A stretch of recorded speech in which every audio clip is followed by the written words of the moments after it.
belle huile de qualité pour la première vidange.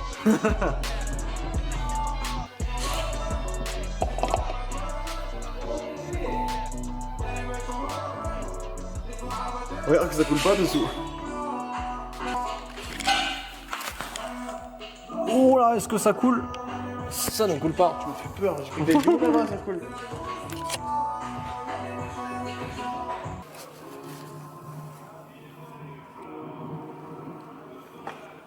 Putain, t'as la soif, hein? Oh putain.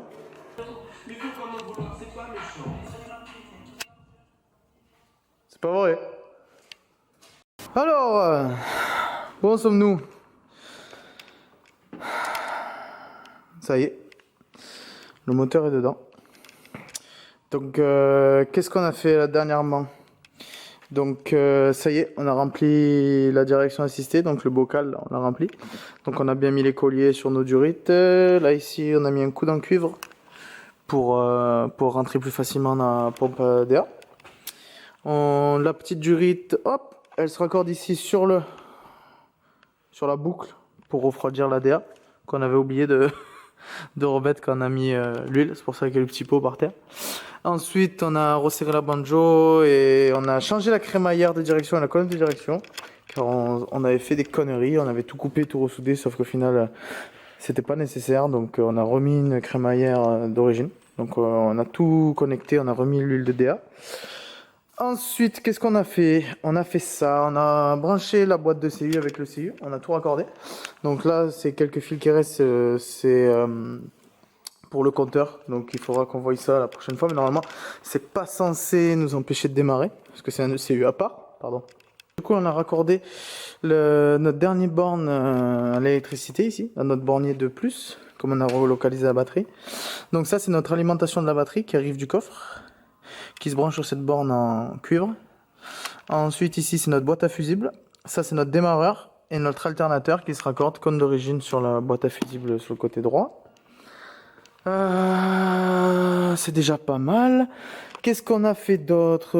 La dépression d'essence qui a été branchée, on a tout raccordé l'essence, donc là hop, on tourne ici, un coup de 45 degrés et une vis banjo. Donc ici le système de frein, on a supprimé l'ABS, donc j'ai acheté pareil chez Chase Bay le kit pour supprimer l'ABS. Ça c'est le régulateur de pression pour les freins à l'arrière. Là c'est notre sortie pour les freins avant en fait, et là c'est notre sortie pour les freins arrière qui se split en deux dessous. Alors l'huile, on a mis de l'huile bas de gamme avec je suis allé acheter aussi un filtre bas de gamme chez Noroto. C'est pour les premiers kilomètres. Je compte faire une vidange assez rapidement. C'est pour filtrer si jamais il y a des saloperies qui sont rentrées dans le moteur pendant qu'on a bricolé. Donc ce sera une première vidange, entre guillemets, un premier filtre pour les saletés qui sont rentrées éventuellement dans le moteur. Après je mettrai de la bonne huile et j'ai un filtre HKS. Je voulais pas l'utiliser pour ça. Si jamais il y a des saletés qui rentraient dedans, c'était un filtre à 30 € Fada qui partait à la poubelle pour rien. Du coup voilà, ça c'est les inhibiteurs. On a fait un support sur mesure. Voilà, on a mis l'huile dans la boîte de vitesse. On a fait le plein. Et il va falloir tester de démarrer bientôt. Ça c'est la colonne de la crémaillère de direction qu'on avait rallongée. On l'avait rallongée pour déporter le cardan, mais au final il s'avérait que c'était inutile. Du coup voilà, là on va essayer le premier démarrage. On va voir ce que ça donne. Et on croise les doigts. Il est 15h23. Nous sommes exactement le 1er novembre. Et je crois que ça va être le premier démarrage officiel de ce bloc. Ben, on va voir, hein. On va aller brancher la batterie. Lexus IS200 LRG. On va aller raccorder la batterie. On va mettre le contact. On va voir ce qui se passe. S'il n'y a pas tout qui explose. Et si ça explose, ben... même si ça explose pas, si rien ne se passe et tout, il va falloir trouver le problème. Bon allez, on a du travail. Je suis pas toi, j'ai peur. Non, moi j'ai pas peur parce que j'y crois. Je te jure. Je me vois en face, j'ai peur qu'il y ait des problèmes mais... Bon, je vais essayer de donner un cliquet.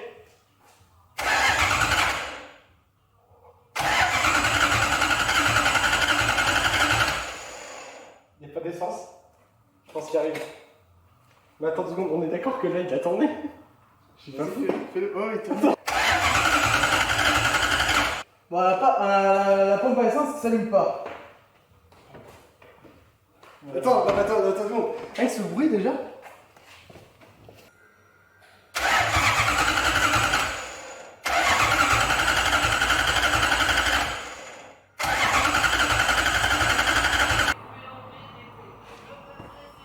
C'est toi? Hop, attends. Vas-y. Attends, juste avant.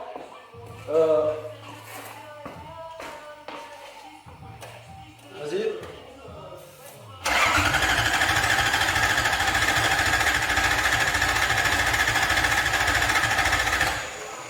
Pas d'allumage. Ah ouais? Mais sinon, j'aurais pété, non? Normalement.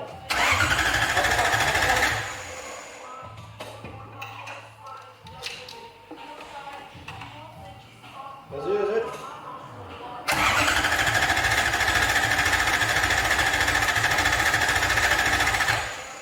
Et vas-y.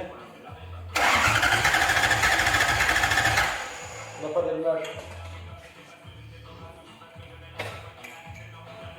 Donc là, maintenant, on a deux choix. Soit les géniteurs,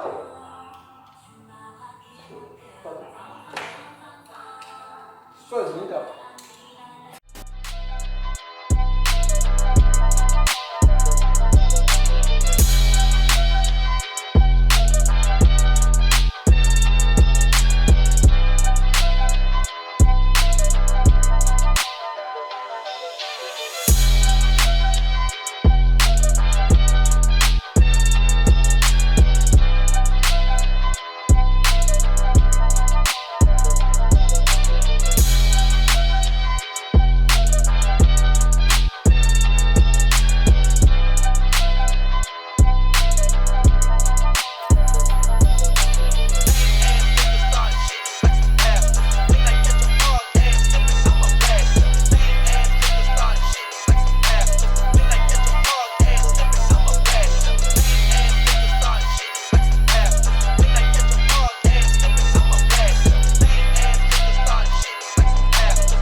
Salut à tous.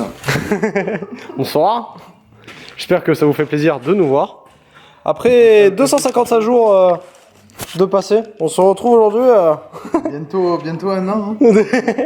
Ah, ça fait 6 mois. Ouais, un peu plus. Du coup, où est-ce qu'on en est? On en est que là, on est pendant le confinement en fait. Ce qui s'est passé, c'est que le moteur, il n'y a rien à faire, on n'arrive pas à le démarrer. Impossible. Et, on met en cause le faisceau que j'ai acheté en anglais, faisceau un peu douteux. Il n'y a rien à faire, on n'y arrive pas. Du coup, ce que j'ai fait, c'est qu'on part sur un faisceau sur mesure avec un ECU programmable, ECU Master. C'est un investissement, mais je pense que je ne regretterai pas. De toute façon, il n'y a pas 50 solutions. Là, ce qu'on a fait, c'est que mon cousin a sorti le moteur. Ouais, trop facile. Donc il a tout ressorti. Et là, ce qu'on va faire, on va le remonter sur le support moteur pour pouvoir travailler tranquillement sur le faisceau électrique. Il va falloir, quand on passe en ECU programmable, changer la dent crantée du capteur du vilebrequin, la position du vilebrequin, Poimereau en fait. Donc il va falloir démonter tous les accessoires devant, la courroie d'accessoires et avoir accès à la dent crantée qui se trouve derrière la poulie damper. Je voulais aussi regarder le carter d'huile, on l'a pas cloisonné. Donc ce qu'on fait, c'est qu'on le redémonte et on le cloisonne. Au moins on est sûr que ça non plus, il n'y aura aucun souci. La ligne d'échappement est faite, tout est fait. Là, on l'a démonté, on le remet propre, on le remonte et c'est bon. C'est ça. Donc en fait, là, on repart exactement comme dans la première vidéo. Voilà. Où on le remet sur le support moteur. Enfin non, parce que la première vidéo, on l'avait accroché sur la...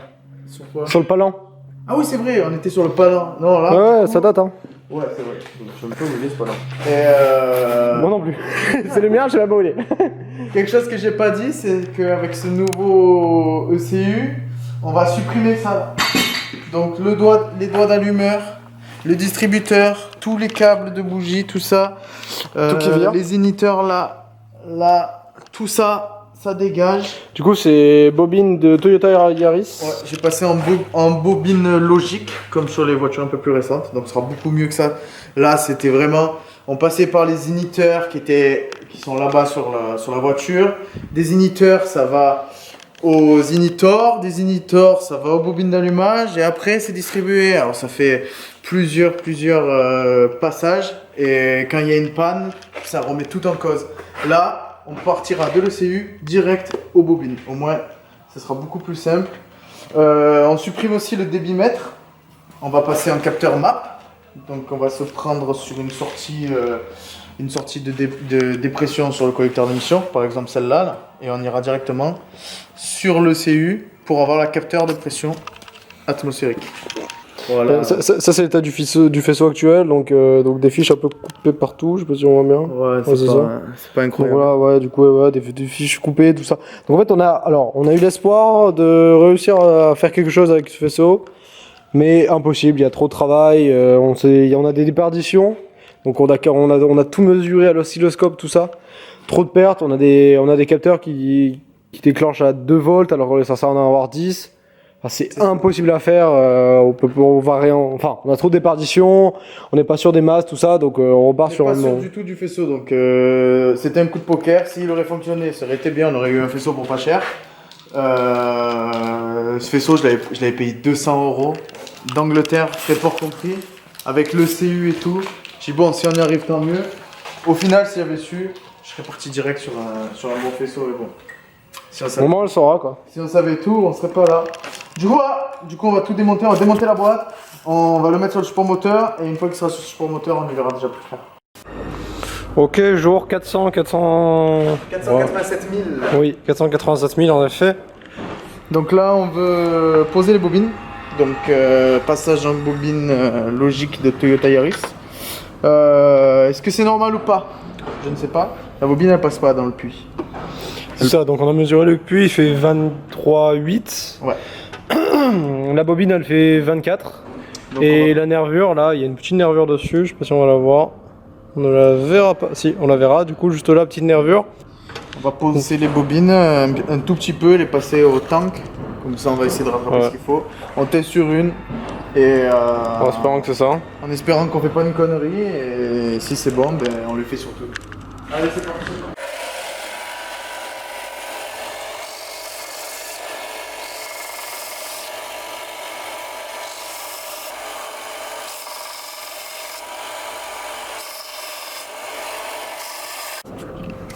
Voilà, donc après un tout petit tour au tank. Il manque encore cette partie là, mais là on peut voir, j'ai rongé quoi, 1 mm et encore je suis gentil. Et là, je sais pas l'effort. Hop, tout seul ça ira. Ok, donc voilà une fois les 8 bobines posées. Hop, hop, bon il y aura juste celle-là à fixer. J'ai fait la pâte, elle est en train de sécher. Lilian, satisfait? Pour le moment, oui, on va voir si ça fonctionne. Hein. Si ça fonctionne, oui.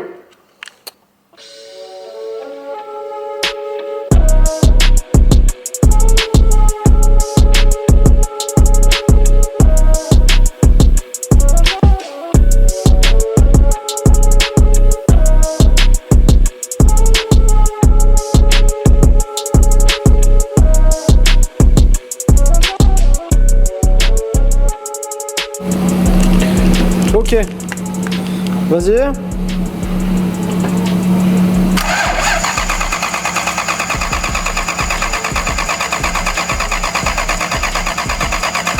C'est bon.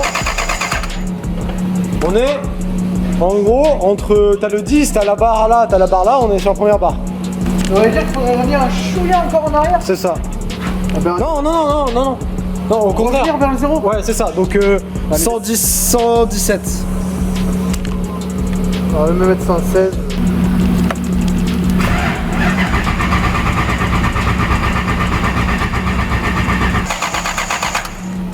On est à 16 degrés et plus à 15.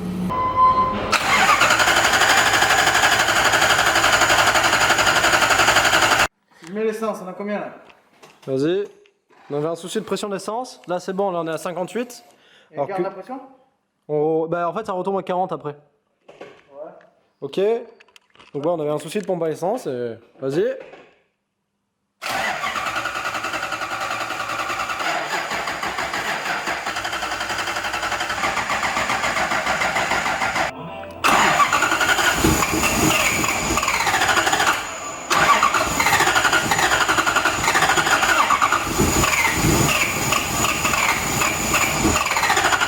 Ça vaut pas, hein. Putain, on n'est pas loin, sa mère. Hein.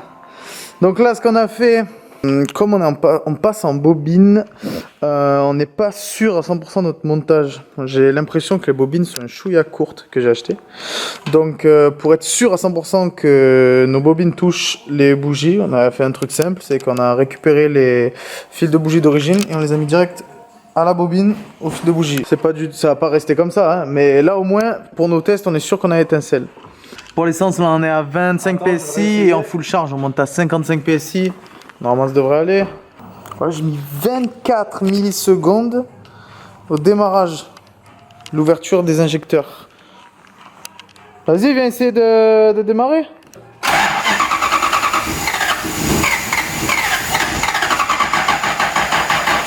Putain, y'a plus de batterie.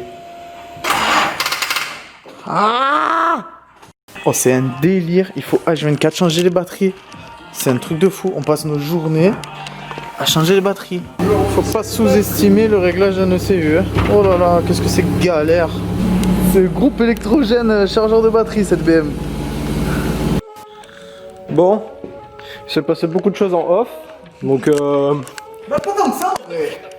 il s'est passé quand même beaucoup de choses. Donc en fait, on s'est retrouvé à faire beaucoup de mapping. On a essayé beaucoup de choses.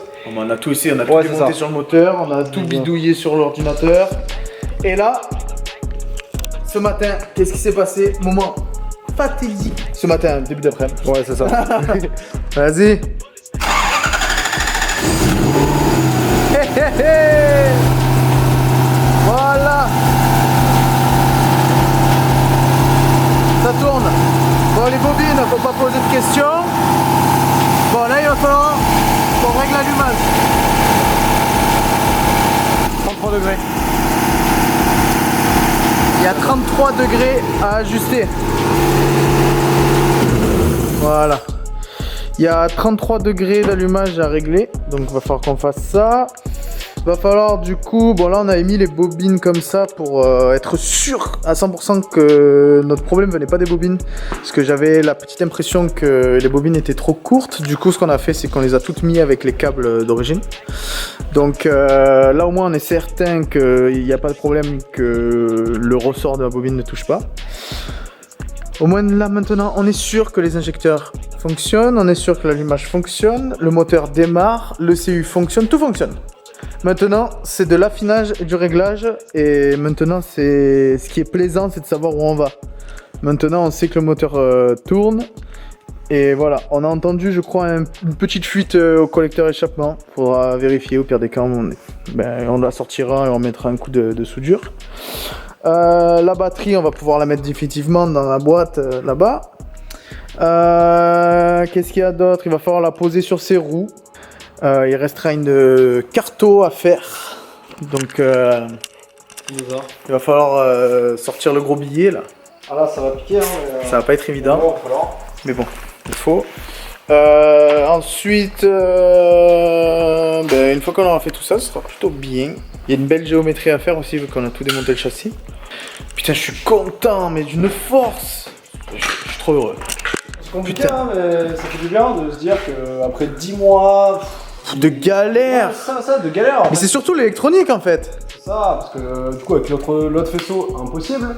En fait, trop de merde, on savait pas. Ah oui, t'as dit que l'IACV était mort? Non, je crois pas que j'ai dit. Ouais, bah alors du coup, entre hier et aujourd'hui, On a découvert que l'IACV, donc. ouais, ça aidait pas trop pour démarrer. Il y a l'ISAV là. l'IASC. Non. IACV. Lidl Valve Air Control, je sais pas quoi. Bon bref, l'actuateur de ralenti là, ça. Eh ben, il est mort.